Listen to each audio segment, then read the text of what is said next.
Everybody, welcome to the Banana Republican podcast. I'm James Gorey. Hey, are conservatives giving up on Israel? It kind of looks that way. The media firestorm over the death of Gazans in the war with the IDF with Israel, over 60,000 as reported by Hamas, including children, obviously, from IDF attacks, as well as from Hamas, deliberately starving them, shooting them, and otherwise using them as fodder for the international media. That adds up. Still, we don't know what the true number is. Hamas has been known and documented to overestimate, inflate the numbers many times. So whether it's 60,000, whether it's 50,000, it's a lot. It's too many, and it's a tragedy. It's a human tragedy. But Hamas certainly bears the majority of the responsibility for this. And by the way, they don't care. The higher the body count for Hamas, the better it is from their perspective. So look, there is a media firestorm over it, obviously, and it just involves, it's the connection between the deaths and the IDF. Somehow they're leaving Hamas out of this relationship, but without Hamas, there's no deaths. Without Hamas doing what they do, there's no deaths. But there's also misbehavior, bad behavior from Israeli settlers. There was a Christian church was attacked, hit by the IDF. Israel expanded the war into Damascus in defense of some Druze fighting against Israeli jihadists, which really made Trump angry. I think he was quite categorical about that, if you remember. So there have been missteps, and look, there's always going to be abuses, bad behaviors, and crimes in war. Not every soldier is a perfect person or a great person, and they may have had people killed and all kinds of motivations. Right? So we don't excuse bad behavior on either side, but at the same time, we're seeing a lot of sharp criticism of Israel from the right in America, the conservatives. For example, Marjorie Taylor Greene, representative from Congress, she finally used the G word, accused Israel of genocide in Gaza.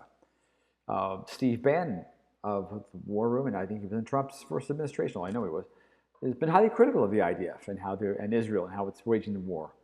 Matt Gaetz as well, and other usual suspects of late, such as Tucker Carlson, Candace Owen, has come out guns blazing against Israel. Representative Lindsey Graham has criticized their conduct of the war. So that's not a lot of folks. 71% of Americans still favor Israel, but this may be just the beginning.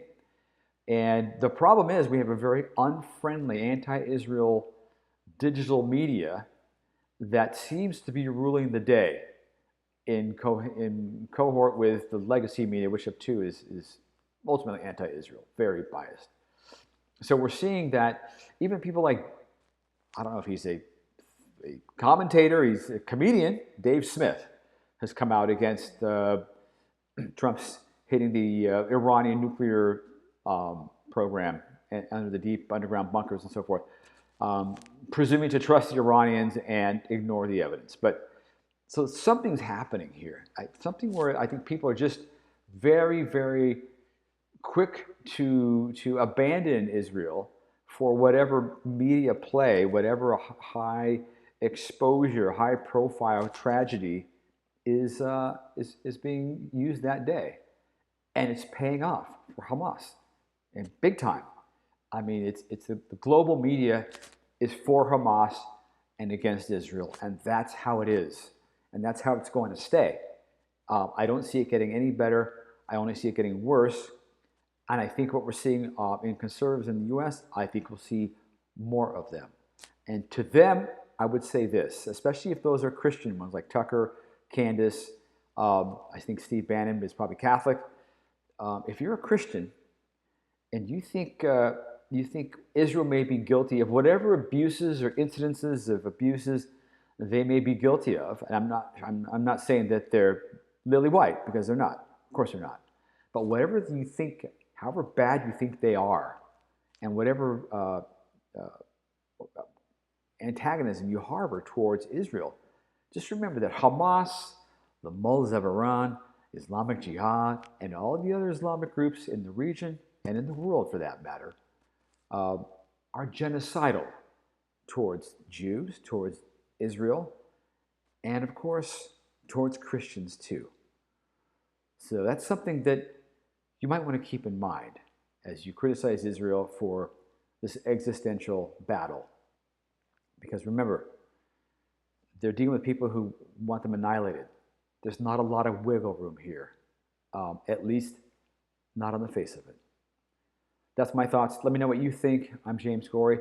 Please give me a subscription to the channel, subscribe, share, like, comment, and we'll see you next time.